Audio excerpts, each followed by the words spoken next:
കഴിഞ്ഞ ദിവസം എനിക്ക് വിജിലൻസിന്റെ ഒരു നോട്ടീസ് ലഭിച്ചിരുന്നു. ഈ 17-ാം തീയതി ഹാജരാകാൻ വേണ്ടിയിട്ടാണ് നോട്ടീസ് വന്നത്. പക്ഷെ അന്നത്തെ ദിവസം എനിക്ക് അസൗകര്യം ഉണ്ടായിരുന്നുകൊണ്ട് ഞാൻ 14-ാം തീയതി തന്നെ വരാമെന്ന് പറയും തിരുവനന്തപുരത്ത് മറ്റ് പരിപാടിയുമായി ബന്ധപ്പെട്ട് വന്നതുകൊണ്ട് ആ സമയത്ത് വിജിലൻസിനെ പോയി കണ്ടിരുന്നു. അവർക്ക് ചോദിക്കാനുള്ള കാര്യങ്ങൾ ചോദിച്ചിട്ടുണ്ട്, പറയാനുള്ള മറുപടി പറഞ്ഞിട്ടുണ്ട്. നിങ്ങൾക്കറിയാവുന്നതുപോലെ ആദ്യഘട്ടത്തിൽ പ്രിലിമിനറി എൻക്വയറി നടന്ന കേസാണ്. ഇടുക്കി യൂണിറ്റാണ് പ്രിലിമിനറി എൻക്വയറി നടന്നത്. അതിനുശേഷം ഒന്നും ഉണ്ടായിരുന്നില്ല. ഏതാനും പേരെ ചോദ്യം ചെയ്തു എന്ന് കേട്ടെങ്കിലും മറ്റ് നടപടികൾ ഉണ്ടായിരുന്നില്ല. ഇനിയിപ്പോൾ നിയമസഭാ തെരഞ്ഞെടുപ്പൊക്കെ അടുത്ത നിലയ്ക്ക് എന്തെങ്കിലും നടപടികൾ ഫാസ്റ്റായിട്ടുണ്ടാകും എന്നുള്ള ഒരു സൂചന എനിക്കും ഉണ്ടായിരുന്നു. സ്വാഭാവികമായിട്ടും ഞാൻ അതിനോട് സഹകരിച്ചിട്ടുണ്ട്, പറയാനുള്ള കാര്യങ്ങൾ ബോധ്യപ്പെടുത്തിയിട്ടുണ്ട്. വിജിലൻസിന് ചോദിക്കാനുള്ള കാര്യങ്ങൾ ചോദിച്ചു, പറയാനുള്ള മറുപടി പറഞ്ഞു. ഞാൻ ഈ കേസ് വന്ന് ആദ്യം പോലെ രാഷ്ട്രീയ പ്രേരിതം എന്ന വാക്ക് ഉപയോഗിച്ചിട്ടില്ല.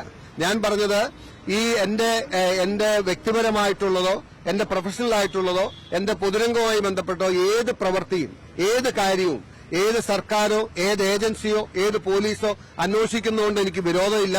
പക്ഷേ അവര് മറുപടി കൂടി ജനങ്ങളോട് പറയാൻ തയ്യാറാകണം. എന്തായിരുന്നു എന്റെ പേരിൽ ഉണ്ടായിരുന്ന ആക്ഷേപം, എന്തായിരുന്നു അവർ അന്വേഷണത്തിൽ കണ്ടെത്തിയത് എന്ന് ജനങ്ങളോട് പറയാൻ തയ്യാറാകണം.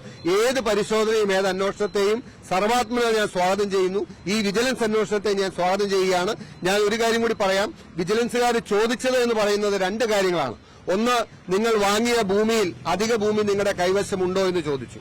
രണ്ട്, ആ കാര്യത്തിലുള്ള മറുപടി എന്ന് പറയുന്നത് ഞാൻ അവരോട് പറഞ്ഞ മറുപടി, ഞാൻ വാങ്ങിയ ഭൂമി അന്ന് ഞാൻ വാങ്ങുന്ന അതിരടയാളങ്ങൾ ഒരു ഇഞ്ച് അങ്ങോട്ടോ ഇങ്ങോട്ടോ കൂട്ടുകയോ കുറയ്ക്കുകയോ ഞാൻ ചെയ്തിട്ടില്ല. എന്റെ ആധാരത്തിൽ കാണിച്ചിട്ടുള്ളത് 1 ഏക്കർ 14 സെന്റ് സ്ഥലവും വിരിവും ഉണ്ട് എന്ന് അതിൽ പറഞ്ഞിട്ടുണ്ട്. അതിൽ സർക്കാർ ഭൂമിയുണ്ടെങ്കിൽ സർക്കാരിന് കണ്ടെത്താം. അതിനുവേണ്ടി ഓൾറെഡി അതിന് സാധാരണഗതിയിൽ ആരുടെയെങ്കിലും കയ്യിൽ സർക്കാർ ഭൂമി കൈവശമുണ്ടെങ്കിൽ നടപടിയെടുക്കുന്നത് LC പ്രകാരമാണ്. അതായത് ലാൻഡ് കൺസർവൻസി ആക്ട് പ്രകാരം LC കേസ് രജിസ്റ്റർ ചെയ്താണ് മുന്നോട്ട് പോകേണ്ടത്.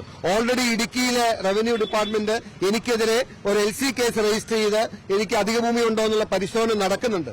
രണ്ടാമതായി അവർ ചോദിച്ചത് ഞാൻ വാങ്ങിയ ആധാരത്തിൽ ഈ സ്ഥലത്തിന്റെയും കെട്ടിടത്തിന്റെയും വില കുറച്ച് കാണിച്ചു എന്നുള്ളതാണ്. ഞാൻ പറഞ്ഞു, ഞാൻ ഫെയർ വാല്യൂവിന് മുകളിലുള്ള വിലയ്ക്കാണ് ആധാരം എഴുതിയത്.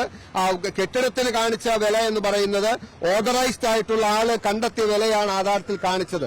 ഇനി ആ കാര്യത്തിൽ തന്നെയാണെങ്കിലും സാധാരണഗതിയിൽ ഏതെങ്കിലും ഒരു പൌരൻ ആധാരത്തിൽ വില കുറച്ച് കാണിച്ചാൽ സ്റ്റാമ്പ് ആക്ട് പ്രകാരം അയാൾക്ക് നോട്ടീസ് അയക്കാം. സ്റ്റാമ്പ് ആക്ട് പ്രകാരം നോട്ടീസ് അയച്ച് താങ്കൾ വില കുറച്ച് കാണിച്ചിട്ടുണ്ടെങ്കിൽ ഫെയർ വാല്യൂവിന് താഴെയാണെങ്കിൽ ആ പൈസ ഡിമാൻഡ് ചെയ്യാം. ആ പ്രോസസ്സ് ചെയ്യാമെന്നിരിക്കെ ഒരു വിജിലൻസ് കേസിന്റെ പ്രാധാന്യം എന്ന് പറയുന്നത് മാത്യു കുഴൽനാടൻ അഴിമതിക്കാരനാണ്.